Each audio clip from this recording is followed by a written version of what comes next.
Bismillahirrahmanirrahim. Assalamualaikum warahmatullahi wabarakatuh. Pada video kali ini, saya mendapatkan tugas dari LKMMTM untuk menjelaskan apa yang dimaksud dengan mitigasi. Nah, pada video kali ini, saya mengambil mitigasi bencana wabah penyakit. Karena kita lagi happening, sedang terjadi wabah penyakit di dunia. Oke, sebelum kita membahas lebih lanjut tentang apa itu mitigasi bencana wabah penyakit, terlebih dahulu kita harus mengetahui apa itu mitigasi, terus kemudian kita harus tahu apa itu mitigasi bencana, dan kemudian kita bisa baru mengetahui apa yang dimaksud dengan mitigasi bencana wabah penyakit. Oke, sebelumnya mitigasi. Mitigasi adalah serangkaian upaya-upaya yang dilakukan untuk mengurangi dampak dari bencana. Upaya itu baik berupa pembangunan ataupun penyadaran terhadap masyarakat dan juga peningkatan kemampuan untuk menghadapi ancaman bencana. Setelah itu, kita harus mengetahui apa itu mitigasi bencana. Mitigasi bencana adalah aktivitas yang dilakukan untuk mengurangi dampak dari bencana tersebut. Dampak itu mau berupa korban jiwa ataupun harta benda. Membahas tentang mitigasi bencana wabah penyakit, itu pasti identik dengan coronavirus atau COVID-19 ya. Karena sekarang emang dunia sedang dalam keadaan bersedih karena kita semua sedang dilanda wabah penyakit. Semoga Indonesia terutama khususnya bisa bangkit dari wabah penyakit ini. Oke, tanpa berpanjang lebar di sini saya merangkum ada 5 poin mitigasi bencana wabah penyakit. Poin pertama adalah sosialisasi. Menginformasikan kepada masyarakat.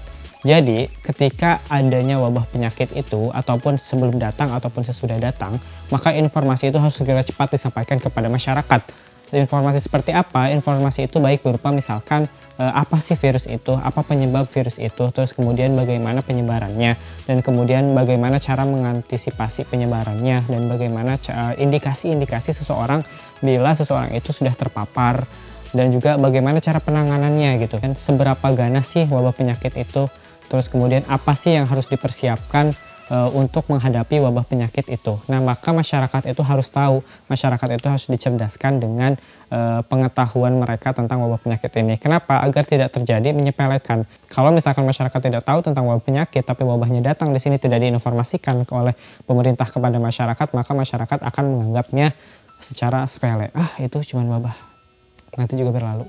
Mungkin kayak TBC. Kan di Indonesia kan banyak ya virus-virus gitu, tapi kita bisa sembuh dengan sendirinya. Bahkan kalau indikasi coronavirus itu kan kita batuk-batuk, terus kemudian panas. Itu kan biasanya kalau orang Indonesia biasanya dikerok dikit sembuh gitu. Makanya harus diinformasikan betapa berbahayanya. Misalkan jikalau ini sangat berbahaya, ini wabah penyakit ini, harus disampaikan oleh pemerintah betapa berbahayanya wabah itu. Yang kedua adalah menyiapkan aturan-aturan. Nah, ketika kita sudah mengetahui, tadi disampaikan kan poin pertama adalah kita menginformasikan nih, pemerintah menginformasikan betapa bahayanya, terus kemudian indikasi dan lain sebagainya, maka pemerintah adalah yang kedua adalah harus memberikan aturan-aturan. Wabah itu, misalkan kita sangkut paut lagi dengan coronavirus. Wabah itu sangat mudah menular dari manusia ke manusia, bahkan dengan bercakap-cakap aja itu bisa menular. Kenapa? Karena ketika kita ngomong, ketika kita berbicara itu kita mengeluarkan cairan-cairan yang tidak terlihat. Nah, itu bisa menularkan kepada manusia lain. Oleh karena itu, maka pemerintah mengeluarkan aturan-aturan. Yaitu yang pertama, aturannya adalah yang kita ketahui dan kita laksanakan sampai kita jenuh di rumahan. Ada stay at home, di mana itu adalah untuk mendukung PSBB.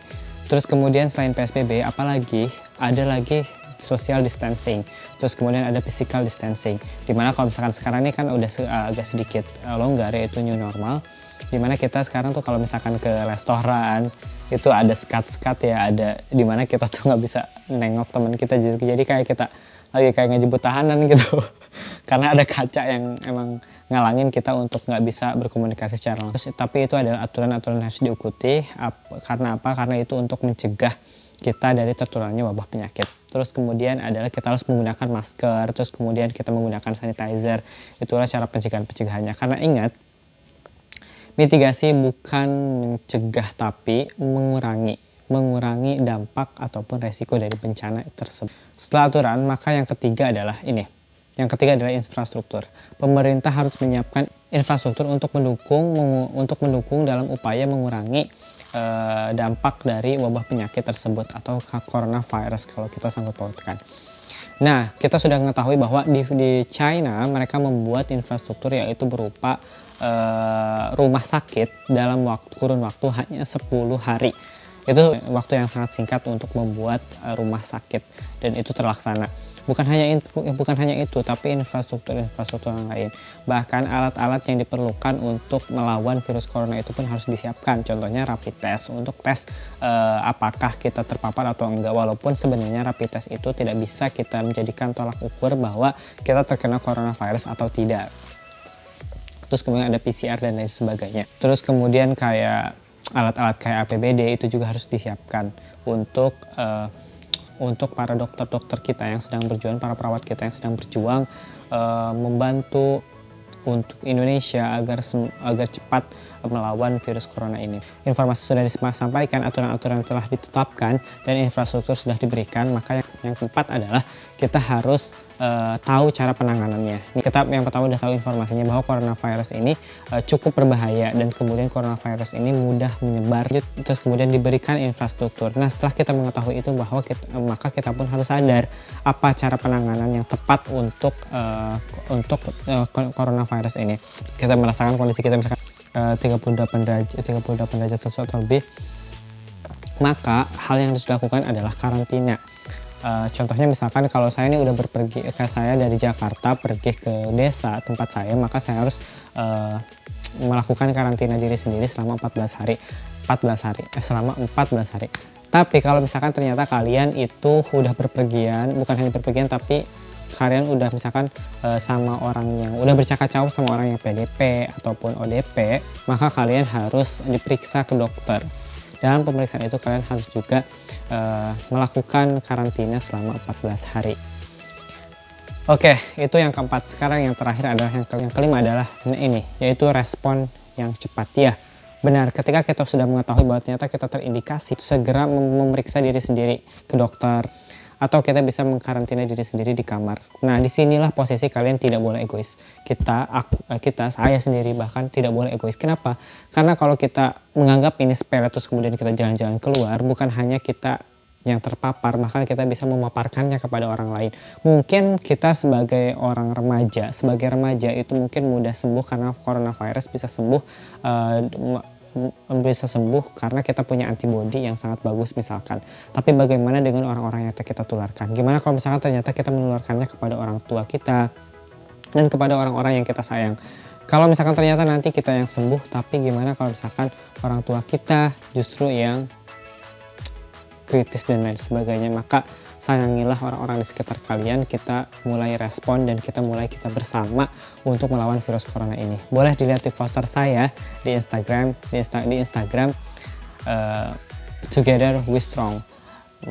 Bersama kita bisa melawan corona, bersama walau hanya berjumpa via suara. Kita saling mengingatkan bahwa kita pasti bisa. Ayo kita sama-sama Indonesia lawan virus corona, oke? Mungkin cukup sekian informasi yang bisa saya sampaikan. Jikalau ada hal-hal yang salah, hal-hal yang berlebihan, atau hal-hal yang menurut kalian nggak sesuai, silahkan kalian komentar di bawah. Tapi yang saya sayangkan adalah rapid test itu adalah harganya sangat mahal. Kenapa sangat mahal? Harganya sangat mahal, padahal rapid test itu tidak bisa dijadikan indikasi, tidak bisa dijadikan patokan bahwa seseorang itu emang terkena virus corona atau enggak, tapi harganya sangat mahal. Bagaimana mungkin orang-orang yang di desa yang mungkin mereka juga kehilangan pekerjaannya karena dampak virus corona ini, mereka daripada tes seharga 300.000 yang saya tahu, bisa lebih baik mereka diam di rumah gitu. Ini sih menurut saya kalau bisa sih rapid test itu dikurang harganya, tolong yang masih bisa dicapai lah oleh penduduk desa gitu, karena 300.000 itu harga yang cukup mahal bagi penduduk desa. Mungkin cukup sekian yang bisa saya sampaikan, kurang lebihnya mohon maaf. Wallahu yaqulul haq wa huwa yahdis sabil. Assalamualaikum warahmatullahi wabarakatuh. Hidup mahasiswa, hidup mahasiswa.